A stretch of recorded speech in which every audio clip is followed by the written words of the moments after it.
Eskalasi perang antara Amerika Serikat dan Iran kini merembet ke jalur perdagangan vital Asia Eropa. Melansir laporan Fox News, pemerintah Iran memperingatkan bahwa jika Donald Trump mengambil tindakan di Selat Hormuz, maka Amerika Serikat juga akan kehilangan akses ke Selat Bab al-Mandeb.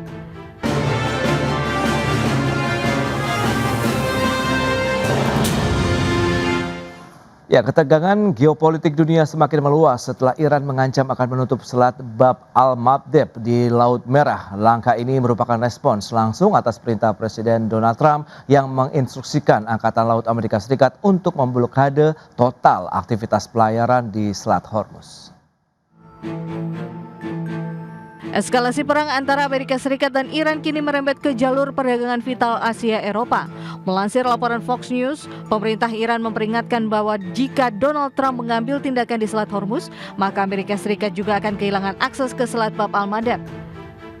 Penasihat senior pemimpin tertinggi Iran, Ali Akbar Velayati, menegaskan bahwa front perlawanan kini memandang kepentingan di Bab al-Mandeb setara dengan kepentingan di Selat Hormuz. Ancaman Teheran ini muncul setelah Presiden Donald Trump secara resmi memerintahkan blokade terhadap setiap kapal yang mencoba memasuki atau meninggalkan wilayah pesisir Iran. Militer Amerika Serikat mengkonfirmasi bahwa mulai Senin ini blokade akan diberlakukan di seluruh pelabuhan Iran yang berada di Teluk Persia hingga Teluk Oman. Meski demikian, pihak militer menyatakan bahwa kapal-kapal yang menuju pelabuhan non-Iran tetap diizinkan melintas guna menjaga stabilitas pasokan energi dunia meski kondisi keamanan kian tidak menentu. Adapun posisi Selat Bab al-Mandeb yang terletak di antara Yaman dan Djibouti merupakan koridor strategis yang dilewati sekitar 12% aliran minyak global. Bergabungnya kelompok Houthi Yaman dalam aliansi Iran pada akhir Maret lalu memperkuat ancaman blokade ganda di jalur energi dunia tersebut. Jika ancaman ini terwujud, perdagangan global antara Asia dan Eropa diprediksi akan mengalami kelumpuhan total. Situasi ini kini membuat pasar energi global berada dalam bayang-bayang guncangan hebat yang dapat memperburuk krisis ekonomi internasional di sepanjang tahun 2026. Berbagai sumber IDX Channel. Baik, pemirsa, untuk membahas tema kita kali ini, menjaga ketahanan energi saat ketegangan geopolitik meninggi. Kita sudah tersambung melalui Zoom bersama dengan Bapak Satya Widya Yuda, anggota Dewan Energi Nasional, dan juga sudah bergabung. Beliau adalah Profesor Tumiran, Direktur Engineering Research and Innovation Center dari Fakultas Teknik UGM dan juga anggota Dewan Energi Nasional tahun 2009-2019. Langsung saja kita sapa ini. Halo Pak Satya, apa kabar Pak? Baik-baik, Alhamdulillah, sehat. Alhamdulillah, terima kasih atas waktu yang disempatkan. Prof. Tumiran, apa kabar? Sehat-sehat, Alhamdulillah. Ini ada Pak Dr. Satya Yuda nih, aden kita ini. Baik, terima kasih atas waktu yang disempatkan. Baik, langsung saja kita akan review terlebih dahulu dari Dewan Energi Nasional ya, terkait dengan negosiasi damai begitu antara Amerika Serikat dan Iran yang nampaknya masih belum menemui titik temu nih, alias buntu begitu. Apa yang bisa kita review dari Dewan Energi Nasional menyikapi kita ya cukup tertekan dengan lonjakan harga minyak mentah dunia ini, Pak Satya? Ya, sebetulnya dinamika harga energi itu kalau kita lihat ya dari tahun 2015 sampai dengan tahun 2025 itu memang tantangan utamanya bukan sekedar di level harga, tapi volatilitas dan ekstrim ya, karena kita pernah waktu itu lonjakan batu bara pada tahun 2022 dan fluktuasi LNG yang harganya sampai hari ini masih juga tinggi, maka secara langsung memang meningkatkan beban fiskal kita dan ketahanan energi. Maka strategi kebijakan energi nasional itu kita beralih sekarang dari respon harga jangka pendek ya menuju ke penguatan efisiensi, konservasi energi dan diversifikasi sebagai strategi stabilisasi jangka panjang. Jadi ada beberapa skenario yang kita hitung ya. Jadi kalau kita skenario yang paling bawah itu namanya stabilisasi. Itu kita kira-kira harga ICP-nya di putaran 73 sampai dengan 83 US dollar per barel. Itu kita dengan kurs 16.300 sampai 16.700 itu kita hitung total subsidi energi, jadi termasuk BBM dan listrik itu kisarannya 350 sampai dengan 392 triliun. Kalau misalkan harganya itu kita bikin 92 sampai di atas 100 yaitu 107 US dollar per barel ICP-nya, kursnya bergerak sampai 17.500, maka subsidi kita juga bergerak antara 445 triliun sampai 523 triliun. Itu kita anggap sebagai senario eskalasi. Ya. Senario yang shock, ya, yang kita anggap satu krisis global, itu kalau ICP-nya menyentuh sampai dengan harga 145 US dollar. Jadi dari 125 sampai 145 dan kursnya 18.000 sampai 20.000, jadi ini ekstrim gitu. Oke. Itu total subsidi energi kita itu antara 595 triliun sampai 780 triliun. Nah, ini sudah kita mapping out ya dari beberapa senario dan bagaimana sekarang kita memitigasi. Seperti tadi yang di depan bahwa kita tidak boleh hanya merespon dari sisi gejolak harga jangka pendek ya, karena kalau kita sifatnya seperti itu nanti tidak sustain gitu di dalam ini. Maka kenapa senario penguatan atau efisiensi itu dilakukan nggak cuma di Indonesia tapi di beberapa negara ya. Kalau kita lihat seperti Filipina itu ada penerapan 4 hari kerja lah dalam 1 minggu. Kamboja itu dia mencoba untuk mengadakan rapat secara daring gitu ya sebagai salah satu kayak waktu kita COVID dulu. Myanmar itu juga kerja jarak jauh WFH ya. Itu Thailand mendorong kerja jarak jauh dan juga Vietnam juga melakukan hal yang sama dan Indonesia sudah mulai menerapkan kan WFH ini. Jadi paling tidak ini perilaku untuk melakukan efisiensi di dalam konsumsi energi kita ke depan. Memang strateginya macam-macam kayak Jawa Timur dia mengatakan WFH-nya di hari Rebu karena khawatir kalau Jumat nanti kebablasan gitu. Jadi bukan WFH tapi menjadi extended liburan. Nah, itu yang kita juga kita lihat perilaku seperti ini. Tapi yang perlu saya sampaikan dalam forum yang bagus ini adalah bahwa niatan daripada pemerintah untuk menahan harga, baik itu BBM yang bersubsidi ataupun juga non subsidi, itu harus dimaknai sebagai sesuatu yang harus kita sikapi dengan cara yang lebih berperilaku efisien ya di dalam mengelola konsumsi energi kita.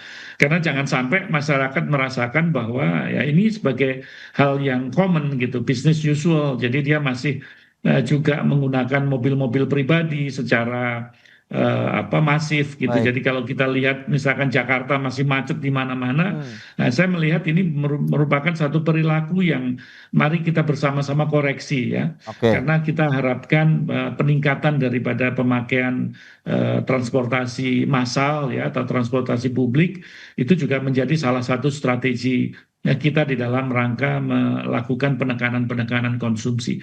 Jadi penekanan konsumsi kita titik beratkan dalam hal ini. Ya, itu dia Pak Satya yang sudah disampaikan oleh Dewan Energi Nasional. Ada beberapa skenario ini Prof. Timiran yang sudah disampaikan, ada yang soft bahkan yang sudah ekstrem. Dari kacamata Prof. Timiran sendiri, bagaimana sih sebenarnya perkembangan dari konflik global, kemudian terkait dengan pergerakan harga minyak mentah dunia dan ketahanan energi nasional kita begitu Prof? Ya, saya beberapa poin tadi sepakat dengan Pak Setia ya. Jadi pertama bagaimana kita mengatur melakukan suatu efisiensi. Karena situasi sekarang ini kan unpredictable situasinya. Nggak ada negara yang bisa memprediksi bagaimana situasi akhir dari Timur Tengah ya. Karena skenario-nya kan di luar suatu policy politik. Jadi kebijakan-kebijakan yang sifat sporadis unpredictable ya. Tapi kita udah merasakan dampak. Ya kita kalau dalam situasi ini the worst condition-nya kita anggap aja akan terjadi bahwa harga minyak itu akan naik. Itu the worst condition yang harus diantisipasi oleh kita gitu ya. Jadi dengan kata the worst condition maka langkah-langkah apa yang dilakukan tadi Den melalui Pak Satya sudah mendorong untuk efisiensi, itu saya kira suatu langkah. Tapi efisiensi itu kan tidak bisa hanya statement pemerintah, tapi bagaimana menyadarkan secara kolektif masyarakat kita untuk melakukan langkah-langkah tersebut dan juga tentu sikap daripada para gubernur, bupati, pemerintah daerah untuk bersama-sama gitu. Tadi Pak Satya sudah menjelaskan bagaimana sektor transportasi ya. Ini harus kesadaran kolektif bagaimana misalnya di setiap provinsi ke depan itu ada transportasi umum yang baik sehingga orang akan mengurangi penggunaan kendaraan sendiri. Tetapi yang kita harus sadari Pak ya, kalau harga minyak ini naik, harga gas juga naik, itu dampaknya terhadap fiskal negara terlalu berat ya. Apalagi kalau nanti kita nggak mampu menjaga ketahanan rupiah kita terhadap gejolak harga terhadap dolar ya. Ini akan berdampak terhadap fiskal dan beban kita akan berat. Maka menurut saya ada suatu langkah strategis yang lain yang harus diubah. Jadi bagaimana tadi Bapak mengapakan tentang ketahanan energi ya. Jadi resilient. Nah, kita harus mulai bergeser menyadari secara kolektif bahwa keterbatasan itu harus membuat kita untuk mulai bertahap mandiri. Jadi Oke. saya mendorong kembali Pak, seperti yang dulu ya. Sekarang kita harus mengajak masyarakat berkurang di dalam rumah tangga, mengurangi penggunaan LPG. Beralihlah kita misalnya ke listrik secara bertahap. Ini saya kira positif karena listrik kita bisa dipasok dari dalam negeri, listrik kita baik, juga kita bisa dorong menggunakan EBT, matahari dan lain-lain di rumah-rumah dikembangkan. Apalagi Pak Prabowo sudah mendorong untuk 100 giga. Maka 100 giga itu harus didorong. Demand-nya dari mana? Salah satu arah kita adalah bisa mendorong penggunaan kompor listrik untuk rumah tangga menggantikan LPG secara Oke. bertahap ya. Ini saya kira harus dilakukan, tapi pemerintah harus melakukan suatu terobosan gitu ya. Jadi bagaimana misalnya sekarang struktur tarif ya, tarif itu kira-kira 86 jutaan pelanggan PLN itu kan 73 juta baru 1.300 PA ke bawah. Itu harus Ya. digeser menjadi 2.200. Jadi harus dilakukan secara bertahap. Kemudian program pemerintah yang mendorong konversi harus kita dorong. Nah, untuk didorong itu juga mendorong industri motor listriknya muncul di dalam negeri, jangan impor, jangan bikin Oke. kebijakan toto impor, itu nggak betul Pak, itu ngabisin devisa juga ya. Saya kritik lah teman-teman menteri yang senangnya masih impor, ini titip melalui Pak Satya, kalau di sektor energi jangan Oke. didorong impor lah ya, berdayakan sumber daya nasional. Jadi APBN kita juga untuk mengkreat ekonomi, menciptakan lapangan kerja.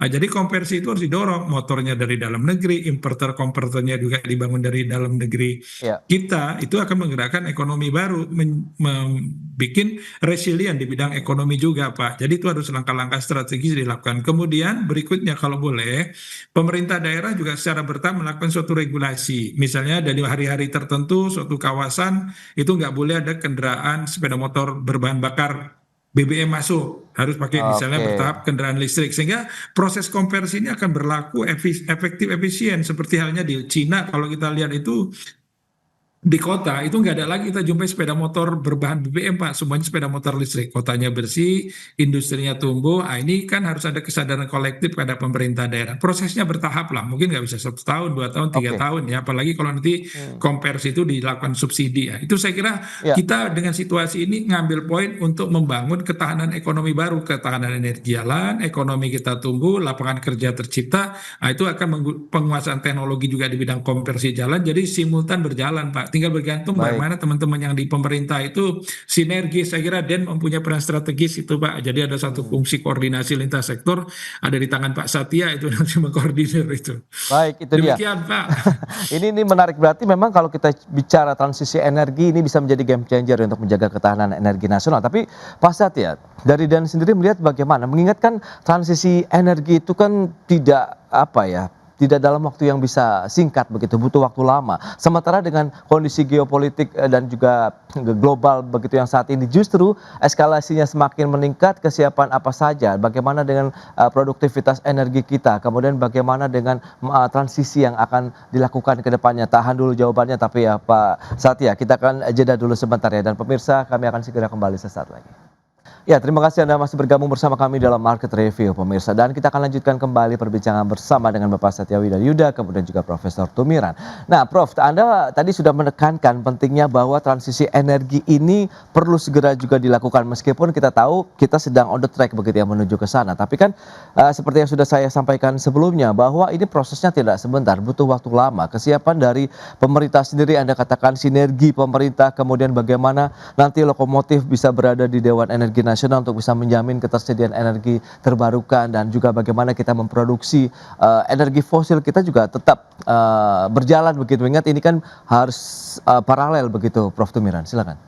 Ya, saya appreciate ya bahwa Den telah mendorong terbitnya PP nomor 40 tentang kebijakan energi nasional menuju 2060 ya sebagai target net zero gitu. Jadi di sana sudah jelas mana sektor-sektor yang harus diakselerasi dan kemudian target-target. Nah, ini tinggal lagi diturunkannya di dalam RUEN, mudah-mudahan nanti bisa cepat. Dengan di RUEN itu nanti siapa yang bertanggung jawab akan segera dimunculkan Pak Pras ya. Tapi ini harus segera saya kira diakselerasi. Misalnya target net zero, kemudian EBT mau ditargetkan sampai sekian 17 giga gitu ya. Baik. Nah, sektor industri harus mengikuti kemana industri kita harus tumbuh gitu. Nggak bisa dibiarkan itu hanya soal tanggung jawabnya ESDM misalnya. Sektor industri harus bergerak tumbuh, Kementerian Perindustrian harus bergerak, kemudian kebijakan fiskal, kemudian Kementerian Riset dan Teknologi juga harus diajak bagaimana target penyiapan sumber daya. Jadi di situ peran Den akan bisa optimal menurut saya mengakselerasi. Apalagi sekarang misalnya dengan PP nomor 40 tadi, kemudian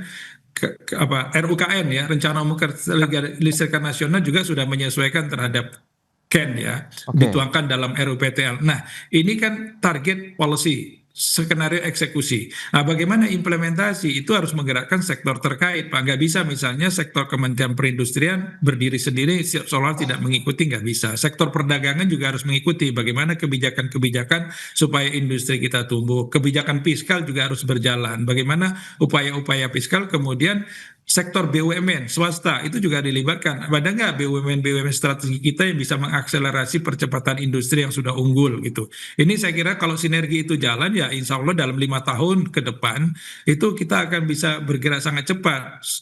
Resilient kita di sektor energi tahan, Oke. kemudian ekonomi kita juga tumbuh, penciptakan lapangan kerja berbasis green ya insya Allah akan tumbuh. Mengacu aja kepada PP nomor 40 saya kira disinergikan akan sangat positif lah buat kita. Jangan lagi nanti misalnya setelah ada PP nomor 40 yang menjadi guidance kebijakan energi nasional, itu sektor membuat kebijakan-kebijakan sendiri yang tidak inline dengan PP nomor 40. Yang selama ini kan sering terjadi demikian, Pak. Yang mudah-mudahan ini tidak akan terjadi lah untuk Oke. yang ke depan sehingga sinergis, optimal, pemanfaatan APBN juga gain produknya positif, Pak. Gitu. Baik. Saya izin ya, Pak Baik, Pras Prof. ya. Trimiran. Mohon maaf nih, Baik. Pak Satya. Terima Izin kasih ya, atas Pak. waktu yang Mari, Pak. disempatkan, Prof. Ya Pak, Trimiran. Assalamualaikum warahmatullahi wabarakatuh. Sukses Waalaikumsalam untuk semuanya. warahmatullahi wabarakatuh, Prof. Terima kasih.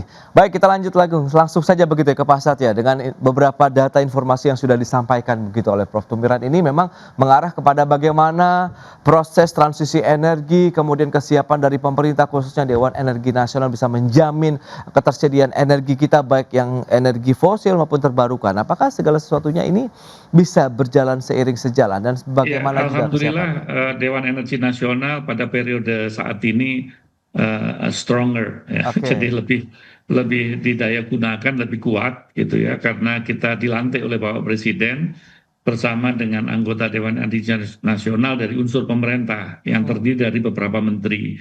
Ya, ada 8 menteri termasuk Menteri SDM. Sehingga kerjasama lintas sektor kita cukup baik. Ya, kita sudah mengadakan sidang anggota yang pertama dan kita follow up dengan beberapa kali rapat anggota. Jadi saya ambil contoh, Mas Pras. Jadi misalkan Bapak Presiden mengatakan supaya 100 gigawatt PLTS itu dijalankan, ya, itu sebagai salah satu contoh. Itu Dan langsung melakukan rapat anggota yang memanggil seluruh kementerian terkait, termasuk Kementerian Perindustrian, dan kita coba memilah kira-kira ya demand-nya itu bisa kita create atau tidak agar 100 gigawatt yang dicanangkan oleh Bapak Presiden itu bisa terimplementasi. Ini sebagai Betul. salah satu contoh. Dan setelah kita berbicara dengan Kementerian Perindustrian, jadi Kementerian Perindustrian tidak berjalan sendiri. Jadi mereka masuk di dalam Dewan Energi Nasional, ya, Bapak Menterinya, Pak Agus Gumiwang juga sebagai anggota DEN, ya, staf-stafnya, termasuk Dirjen dan staf ahli juga membantu. Ada setiap kali kita ada rapat anggota. Setelah disisir, kira-kira industri itu akan menyerap sekitar 40 gigawatt. Ini suatu hal yang luar biasa. Jadi kita nanti di dalam rangka mengimplementasikan 100 gigawatt tidak hanya untuk menerangi daerah yang pedesaan, remote yang mungkin dari skala kapasitasnya tidak terlalu besar, tetapi industri akan menyerap. Nah, ini merupakan pola kolaborasi yang menurut hemat saya berjalan ya dari apa yang diinstruksikan oleh Bapak Presiden. Nah, mengenai RUPTL, ya RUKN, memang kita sekarang ini ya, di dalam tahap penyusunan daripada RUEN, Rencana Umum Energi Nasional, itu adalah domainnya ada di pemerintah. Ya, tetapi yang menetapkan nanti itu adalah Dewan Energi Nasional. Nah, maka leading sektornya karena itu ada di pemerintah adalah Kementerian SDM. Nanti dibantu oleh Pak Penas, Kementerian Keuangan, Perindustrian, termasuk Pertanian, ya, semuanya bekerja sama untuk bagaimana mendefinisikan Rencana Umum Energi Nasional itu.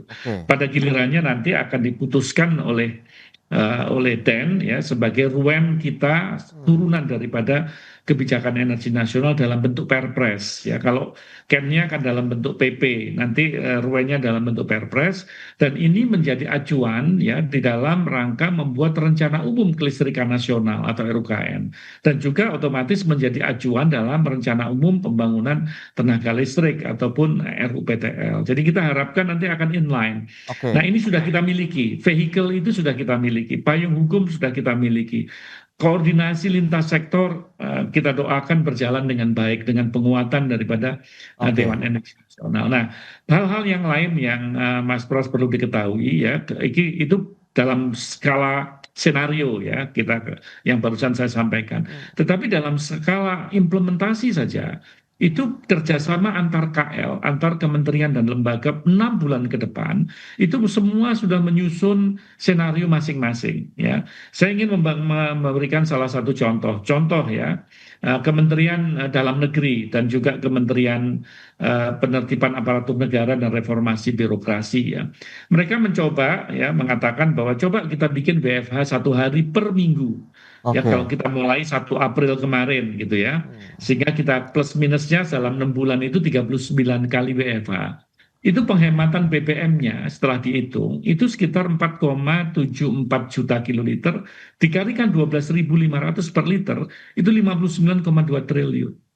Jadi kan luar biasa. Jadi kalau kita tadi bicara ada senario harga minyak sampai di atas 100 US dollar per barel, ICP kita, saya tadi sudah Baik. sampaikan skenario terjeleknya bisa sampai 500 sekian subsidi energi, termasuk di dalamnya BBM dan listrik. Maka sekarang bagaimana cara kita menambal ya supaya gap tersebut itu bisa dipenuhi. Ini salah satu contoh dikoordinasikan oleh Kemenpan PNRB dan juga Kementerian Dalam Negeri. Penghematan listrik ya, ini hanya 1 WFH. Itu sekitar 1,70 terawatt hours. Kalau kita kalikan harganya 1.881 rupiah per kilowatt hour, ini terawatt hour ke kilowatt, itu penghematannya sudah 3,18 triliun. Jadi kalau kita lihat estimasi penghematan BBM dan listrik saja, ya itu udah sekitar 62 triliun. Itu sampai 6 bulan ke depan apabila WFH 1 hari per minggu. Baik. Belum lagi Kementerian Perhubungan ya. Ini kita ambil contoh. Kementerian Perhubungan dia mempromosikan tentang konversi energi, peningkatan kendaraan listrik, ya, konversi kendaraan bermotor dan listrik. Itu sekarang kita ambil lagi contoh Kemenko Perekonomian. Dia melakukan rapat-rapat koordinasi lintas sektor, menetapkan ambang batas harga energi dan juga penebalan daripada bantalan sosial atau BLT. Jadi ini semua kementerian bekerja ini. Jadi yang dikatakan Prof. Tumiran tadi mempunyai harapan gitu. Nah ini alhamdulillah harapannya udah dijalankan ini. Baik, ini menarik Pak Satya. Tadi Anda katakan dari beragam upaya-upaya efisiensi tadi WFH 1 hari, baik untuk energi listrik maupun juga BBM 62 triliun. Sementara untuk skenario soft yang Anda sampaikan begitu dengan pergerakan ICP 70 sampai dengan 80 dolar Amerika Serikat begitu, kalau misalnya ini terjadi sampai dengan 92 ke 107, ya beban subsidi bisa mencapai 350 sampai dengan 500 triliun. Ini kalau kita pergerakan dari 70 sampai dengan 170 dolar Amerika Serikat per barrel. Nah, lantas bagaimana untuk bisa mengisi gap tadi sementara pemerintah kan tidak akan menaikkan harga BBM bersubsidi. Kita bahas lebih jauh di segmen berikutnya. Kita akan jeda kembali sebentar Pak Satya, dan pemirsa tetaplah bersama kami. Baik pemirsa, kita lanjutkan kembali perbincangan bersama dengan Bapak Satya Widyayuda, anggota Dewan Energi Nasional. Nah, ini menarik, lantas bagaimana kita bisa mengisi gap tadi di Pak Satya? Apakah juga nanti efisiensi itu kan baru WFH, kemudian adakah kebijakan-kebijakan lain juga yang perlu dilakukan oleh pemerintah dengan melibatkan mungkin seluruh masyarakat di tanah air begitu, apabila memang program efisiensi energi ini bisa dikatakan cukup signifikan dampaknya begitu, terutama untuk menjaga ruang fiskal kita. Ya, misalkan sekarang ini pembelian BBM ya 1 hari, ya itu tentunya harus dengan kesadaran tinggi untuk membeli tidak berliter-liter. Ya, tadi kan beberapa waktu yang lalu kan terucap untuk sampai 50 liter. Menurut hemat saya kan itu satu pendekatan yang cukup wise ya, kecuali kalau memang mereka berada di bisnis transportasi yang dia 50 liter tuh kecil dalam 1 hari karena dia rutenya jarak jauh ya. Tapi kalau untuk kehidupan normal, untuk berangkat dari kantor, dari Bekasi misalkan ke kantor Jakarta, saya pikir angka 50 liter per hari ini luar biasa besar. Nah ini harus kita sikapi dengan cara supaya kita menghemat. Di samping itu juga menggunakan public transportation tadi, transportasi umum itu menjadi salah satu jawaban yang sangat manjur ya menurut saya. Lantas yang kedua juga kita menghemat listrik ya. Kita menggunakan alat-alat listrik yang istilahnya hemat energi ya. Kita menggunakan kompor listrik ya, itu otomatis mengurangi daripada kebutuhan LPG ya. Hal-hal yang demikian, syukur kalau nanti harga sepeda motor listrik juga sudah terjangkau, orang sudah berpindah ke sana secara masif, begitupun pula untuk mobil, maka saya pikir konsumsi daripada BBM yang dalam tanda petik saya selalu mengatakan bahwa BBM itu bukan bahan bakar mobil, motor, ya, tapi bahan bakar mahal. Ya. Karena sedemikian rentannya terhadap gejolak daripada harga minyak dunia, ini bisa dikurangin gitu. Nah, perilaku demikian itu yang lagi digarap oleh pemerintah dan kita menghimbau kepada masyarakat untuk melakukannya. Nah, di dalam kerjasama lintas sektor itu Kementerian Sosial juga dalam hal ini sangat berperan, ya misalkan mengintegrasikan data DTKS ya, data untuk ketahanan sosial itu dengan sistem yang di Pertamina, ada My Pertamina dan juga PLN, untuk memastikan subsidi hanya mengalir kepada masyarakat yang miskin. Ini juga sekali lagi hal-hal yang bisa menekan daripada konsumsi atau kita berperilaku lebih efisien ya. Dengan demikian masyarakat secara langsung itu menolong pemerintah mengatasi daripada gap tadi yang karena kita masih bertahan untuk tidak menaikkan harga BBM baik itu subsidi ataupun juga non subsidi. Nah, ini menurut saya perlu mendapatkan apresiasi, tetapi dibalas oleh masyarakat kita dengan perilaku yang tepat. Gitu. Baik, lantas bagaimana upaya DEN untuk mendorong SKK Migas, kemudian KKS begitu, untuk bisa bagaimana memprioritaskan seluruh hasil produksi minyak bumi tadi memang untuk diserap kilang-kilang domestik kita untuk diolah lagi menjadi energi di dalam negeri begitu, Pak Satya? Kita sudah sampaikan di dalam berbagai macam forum, ya kita ada mekanisme di Dewan Energi Nasional itu ada rapat yang namanya rapat anggota, itu dihadiri oleh perwakilan kementerian, jadi bukan menteri, perwakilan kementerian, lantas nanti ditingkatkan dari rapat anggota menjadi sidang anggota. Nah, sidang anggota ini harus dihadiri oleh menteri, atau kalaupun tidak orang yang sudah ditunjuk, yaitu paling tidak eselon 1, karena mereka punya hak voting. Jadi itu harus memenuhi kriteria siapa yang hadir.